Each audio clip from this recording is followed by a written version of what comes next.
मे अखेरपर्यंत नालेसफाई पूर्ण करण्याचे निर्देश. जिल्हास्तरीय मान्सूनपूर्व बैठकीत प्रशासनाला सूचना. निवारागृहांमध्ये पाणी, स्वच्छतागृहांसह सर्व सुविधा सज्ज ठेवाव्यात. कोल्हापूर इथं जिल्हास्तरीय मान्सूनपूर्व आढावा बैठकीत जिल्हाधिकारी डॉक्टर विजय राठोड यांनी सर्व स्थानिक स्वराज्य संस्थांना मे अखेरपर्यंत नालेसफाईची कामं पूर्ण करून प्रशासनाला प्रमाणपत्र सादर करण्याचे निर्देश दिले. तसंच संभाव्य पूरबाधित गावातील नागरिकांसाठी निश्चित करण्यात आलेल्या निवारागृहांमध्ये पिण्याचं पाणी, स्वच्छतागृह आणि स्नानगृहांच्या सुविधा सज्ज ठेवाव्यात असे त्यांनी स्पष्ट केले. जिल्हाधिकारी कार्यालयातील राजर्षी शाहूजी सभागृहात झालेल्या या बैठकीत पूरस्थितीत कोणत्याही परिस्थितीत जीवितहानी होता कामा नये हाच प्रशासनाचा मुख्य उद्देश असल्याचं त्यांनी अधोरेखित केलं. या बैठकीला जिल्हा परिषदेच्या मुख्य कार्यकारी अधिकारी डॉक्टर जॅस्मिन, निवासी उपजिल्हाधिकारी गजानन गुरव, अतिरिक्त मुख्य कार्यकारी अधिकारी संतोष जोशी, पाटबंधारे विभागाचे अधीक्षक अभियंता अभिजित म्हेत्रे, कार्यकारी अभियंता स्मिता माने, जिल्हा आपत्ती व्यवस्थापन समन्वयक प्रसाद संगपाळ यांच्यासह विविध विभागांचे अधिकारी उपस्थित होते. तसंच उपविभागीय अधिकारी, तहसीलदार, गटविकास अधिकारी आणि मुख्याधिकारी ऑनलाईन सहभागी झाले होते. बैठकीत कोल्हापूर आणि इचलकरंजी महापालिकेच्या तयारीसह प्रत्येक विभागाचा सविस्तर आढावा घेण्यात आला.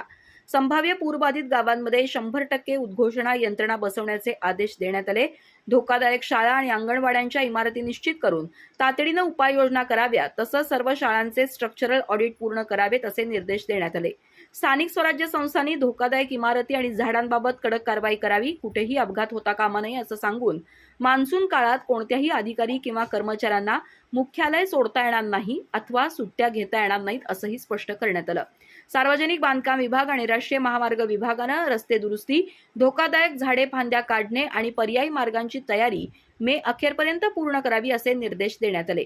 ग्रामीण आणि शहरी भागातील स्थलांतरित कुटुंबांना कोणत्या निवारागृहात जावं लागेल याची पूर्वकल्पना देऊन मार्गदर्शन करण्याच्या सूचना देण्यात आल्या.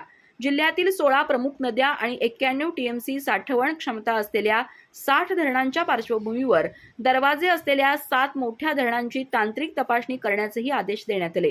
याशिवाय आपत्ती व्यवस्थापनासाठी आवश्यक साहित्याची तपासणी करून ते सुस्थितीत असल्याची खात्री करावी. आरोग्य विभागानं वैद्यकीय नियोजन करावं.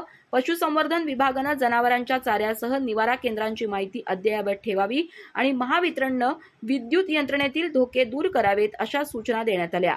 प्रत्येक गाव, शहर आणि आस्थापनांनी आपले आपत्ती व्यवस्थापन आराखडे अद्ययावत करून समन्वय बैठका आयोजित कराव्यात, जेणेकरून मान्सून काळातील आव्हानांना सक्षमपणे तोंड देता येईल असंही जिल्हाधिकाऱ्यांनी नमूद केलं. अधिक माहिती आणि ताज्या घडामोडींसाठी आजच आमचे चॅनल सबस्क्राईब करा.